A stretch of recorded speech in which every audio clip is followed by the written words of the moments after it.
नमस्कार. Don memorial लेन या मालिकेतील आज हा 14वा बाबा. आपल्या हातनं एखादं चांगलं कृत्य घडून जातं. ते घडल्यानंतर आपण केलं असलं नसतं घडून जातं आणि ते केल्यानंतर ती वाच्यता करून याचा संकेत आहे. मी नेकी करोड कुएं में डाल असं एक आपली म्हण सांगितली जाते की चर्चा करू नये. पण असं करताना अनेक समाजातले लोक पुढे येतात. आपण अनेकदा असं म्हणतो की समाजात माणुसकी राहिली नाही, काही नाही, त्यांना करण्याची काही चिंता नाही, माणूस स्वतःपुरतं बघणारा स्वार्थी झाला आहे. पण असं नसतं. योग्य काम असलं तर खूप मदतीचे हात पुढे येतात. याचे अनेक अनुभव मला आले. त्यातले काही अनुभव मी आपल्याबरोबर शेअर करणार आहे. काहींचा नुसता उल्लेख करतो. 67 सालच्या भूकंपामध्ये आमचे एक पक्षकार होते इन्कम टॅक्सचे, विरचंद कृष्णा तलाठी म्हणून, कोयनानगरला. त्या भूकंपात त्यांचं सगळं उद्ध्वस्त झालं आणि ते नंतर साताला आले. मला म्हणले असं सगळं झालं, आता काय करू, कुठं जायचं, दुकान गेलं, सगळं माल गेला, सगळं झालं. सुदैवानं सगळे वाचले कुटुंबातले. काय करू काय नाही. तर त्यांनी सांगलीला जायचं ठरवलं होतं आणि आता म्हणले मला भांडवल उभं करायला लागणार आहे, काही नातेवाईक मदत करणार आहेत. तेव्हा माझ्या सहज मनात आलं की आपणही मदत करूया. आपण मदत किती करणार वैयक्तिक, तेव्हा 10-15 हजार रुपयाची गरज होती. आपण 500 रुपये देणार, आता 1000 रुपये देणार. माझ्या डोक्यात एक कल्पना आली आणि मी त्याला म्हणलं असं करूया आपण, सगळ्यांचं काही भांडवल तुम्ही परत करणार का? तर म्हणले नक्की परत करेन, व्याजासकट परत. नाही म्हणलं व्याज सोडून द्या. आणि त्यांनी खरोखरीच ते म्हणले की मी नक्की परत करेन. आणि मी माझ्या सगळ्या पक्षकारांना पत्र लिहिली.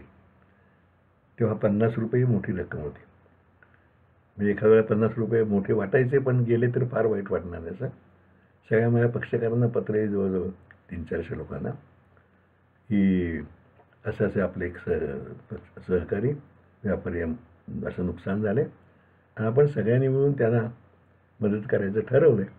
तर तुम्ही 50 रुपये माझ्याकडे पाठवा, आपण सगळी एकत्र रक्कम त्यांना देऊ आणि 3 वर्षानंतर आपल्याला ती रक्कम मिळवायची परत करणार आहे. म्हणजे सगळ्यांनी प्रतिसाद दिला. जवळ 10-15 हजार रुपये जमा झाले आणि ती सगळी रक्कम त्यांना दिली. सांगलीला ते सेटल झाले पुढे. 3 नाही पण ते 1.5 वर्षांनी ती रक्कम सगळी परत दिली. आणि मी सगळ्या आमच्या व्यापाऱ्यांना सांगितलं की आता हे तुमचे पैसे परत देतो, ते जेव्हा तुमचे रिटर्न बघायला येतील तेव्हा. अनेक म्हणले अहो नको, आता तुम्ही जेव्हा कुठल्या तरी चांगल्या कामाला खर्च करा. पण तेव्हा काम डोळ्यासमोर नव्हतं म्हणून नाही केले, सगळ्यांना परत देऊन टाकले. असा दुसरा प्रसंग. असे माझे दुसरे पक्षकार साताला RC गुजर म्हणून टिंबर मर्चंट होते. मोठी वखार होती, लाकूड टिंबर याचा सगळ्या मोठा व्यवहार होता. त्यांच्या वखार एकदा रात्री आग लागली आणि सगळं भस्मसात झालं. तलाठींचा अनुभव माझ्या पदरी होता म्हणून फक्त तेव्हा मधल्या काळामध्ये किमती खूप वाढल्या, त्यांचं नुकसानही खूप मोठं होतं. म्हणून 50च्या ऐवजी 250 रुपये ठरवले.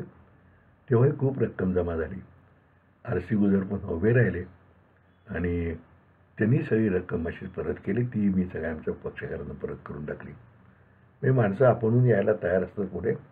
मला वाटते 2 गोष्टी त्यांना लागतात की आपण जे काम करतो ते चांगलं काम आहे, योग्य ठिकाणी आपली मदत जाते आणि ज्याला मार्फत करतो त्यावरती विश्वास आपला आहे. हे 2 अनुभव पदरात होते. परत अशी काही त्या आधाराने पुढं वेळ येईल असं वाटत नव्हतं, पण तरी 2 प्रसंग परत केले. डोंगरावरच्या मारुतीचा जीर्णोद्धार सातारचा करायचं ठरवलं मी. तेव्हा देऊळ सगळं बांधून घेतलं आम्ही गोडबोले कुटुंबियांनी, म्हणजे माझे भाऊ वडील वगैरे. आणि पायऱ्या करायचं समाजाला इन्व्हॉल्व करून घेऊया म्हणून ठरवलं. तर 200 रुपये द्या तर एक पायरी आपण तिथे तुमच्या नावाने बांधवायचं ठरवलं आणि त्यालाही जवळजवळ 250-300 लोकांनी प्रतिसाद दिला.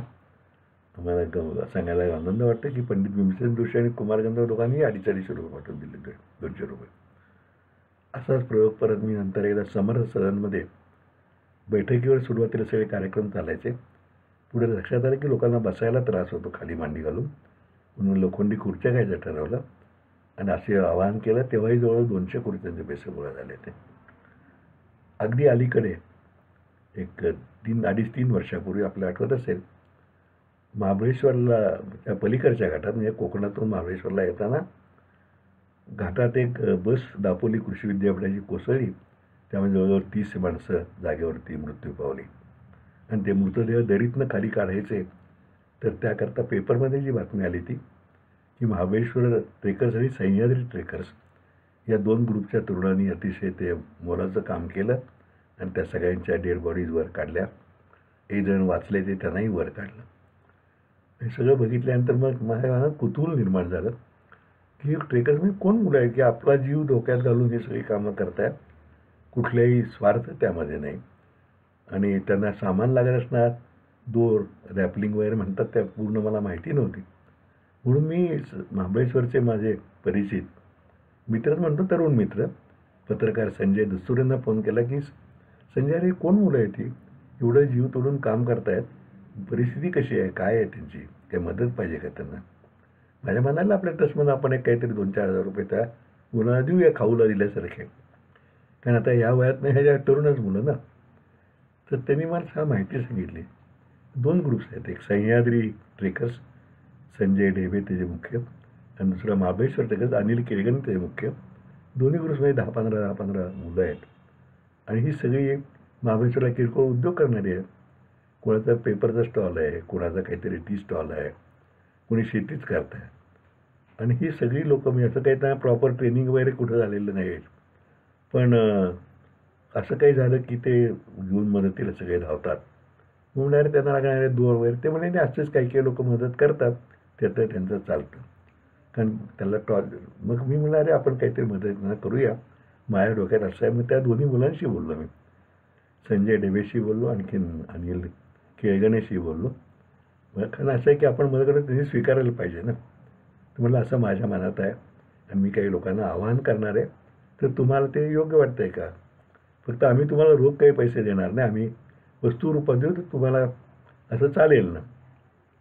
कारण जोपर्यंत आपल्याला अंदाज नाही किती रक्कम ना, तो वस्तूचा तरी काय विचार करणार. म्हणून मी आता या सोशल मीडियाचा एक चांगला उपयोग केला.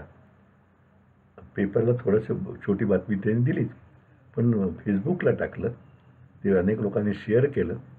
आणि रानाबरोबर तसं आम्ही 5,000 रुपये मदत देतो आहे, पण तुम्हाला कोणाला करायची असली तर रानाबरोबर ट्रस्टकडे पैसे पाठवा. येणारे सर्व पैसे आपण त्या लोकांना इक्विपमेंट लागणार आहे अशा तऱ्हेचं घेऊन देऊन केलं.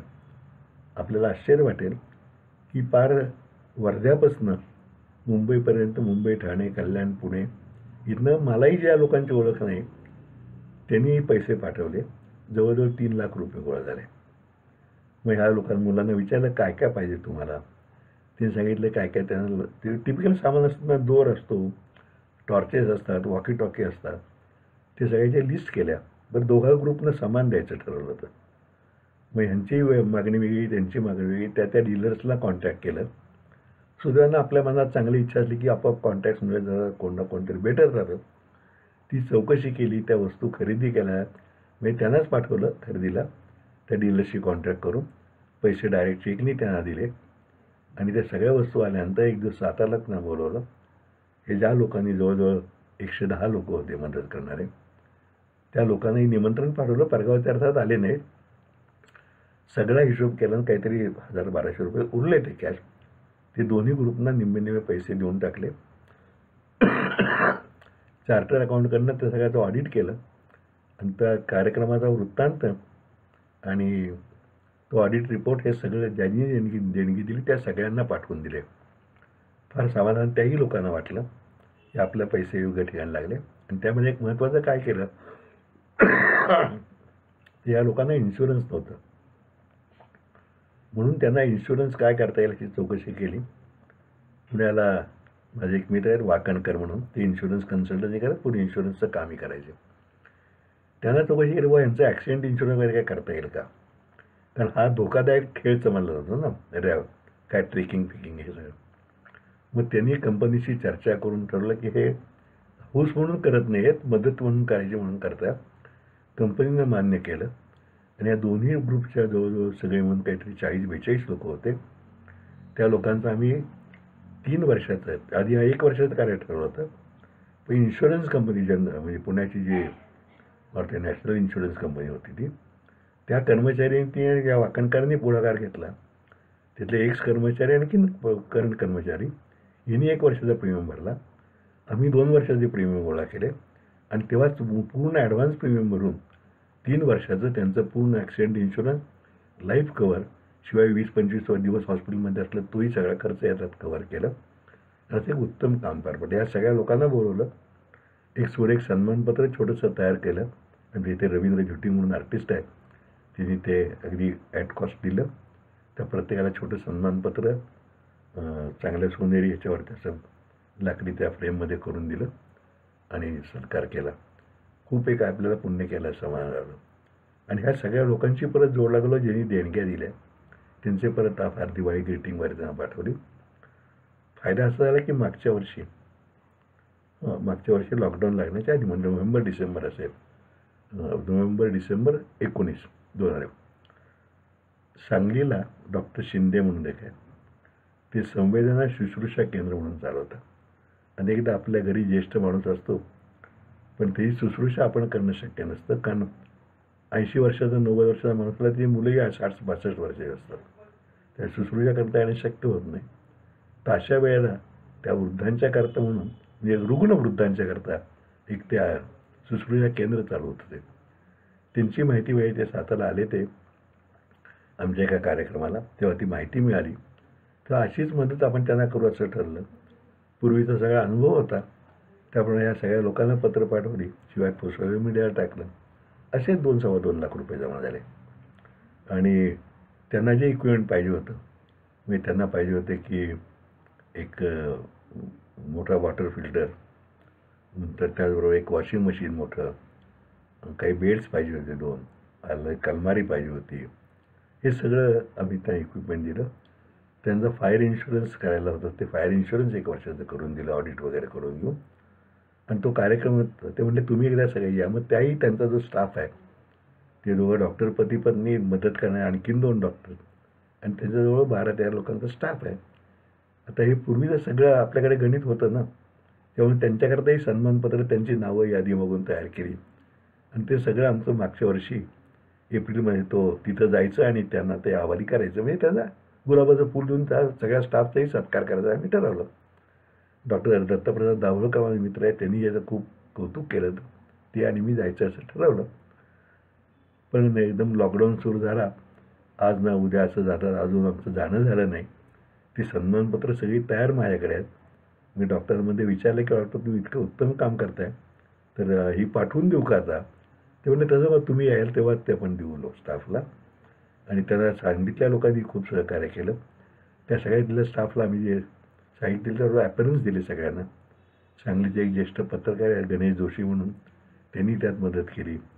या सगळ्या लोकांनी इक्विपमेंट देणाऱ्यांनीसुद्धा त्यात कन्सेशन दिलं, आपण मदत केली. ते मिरजेचे ते बेड्स वगैरे बनवणारे आहेत त्यांनी मदत केली. मदतीचे अनेक हात पुढे आहेत असं मला. आणि त्यात जुनाच कित्ता घेऊन त्याही सगळ्यांचं बिलं वगैरे सगळं जोडून ऑडिट करून घेतलं. आमच्या ट्रस्टचे पैसे हे सगळे पैशाचे एकत्र हिशोब तयार करून ऑडिट करून तो सगळ्यांना पाठवून दिला. आणि ही सगळी माणसं कायमची जोडली गेली. अजूनही कोणाचा तरी कधी फोन देतो, नवीन काय असतं तर सांगा, आम्ही पैसे पाठवायला तयार आहे. पण असं आत्ता जेव्हा समोर तर काही ना त्या कोरोनामुळे किरकोळ बाब करून उपयोगच नाही आहे. पण बघूया काय आपल्या हातनं घडेल ते आपल्यालाही माहीत नाही. पण ते केलं असं म्हणून चालत नाही. परमेश्वरांनी करून घेतलं किंवा घडलं, होऊन गेलं. कारण इतके मदतीदार पुढे येतात आणि समाजामध्ये अजूनही माणुसकी जिवंत आहे याचा प्रत्यय येत असतो. फक्त तुमची तेवढी निष्ठा पाहिजे आणि कर्तव्यबुद्धीनं निस्वार्थी म्हणून तुम्ही काम करायला पाहिजे असं मला वाटतं. तेव्हा ह्या सगळ्या मदत कार्यात सहभागी होणाऱ्या लोकांना मनापासून धन्यवाद देऊ. महाबळेश्वर ट्रेकर्सच्या ही दोन्ही ग्रुपची मुलं आहेत, त्यांनाही मनापासून त्याचं कौतुक करतो. डॉक्टर शिंद्यांच्या ह्या सगळ्या उपक्रमात आपले जग जे साप्ताहिक आहे ते वसंत आपटे त्यांचंही खूप सहकार्य झालं. डॉक्टर त्यांच्या स्टाफलाही धन्यवाद देतो ना, वसंतराव आपटे, दत्तप्रसाद दाभोळकर यांचेही आभार मानतो. आपल्या पाठीची उभी राहणारी माणसं आहेत नाही म्हणून. अतिशय सांगूया उद्या काहीतरी नवीन विषय. तोपर्यंत नमस्कार.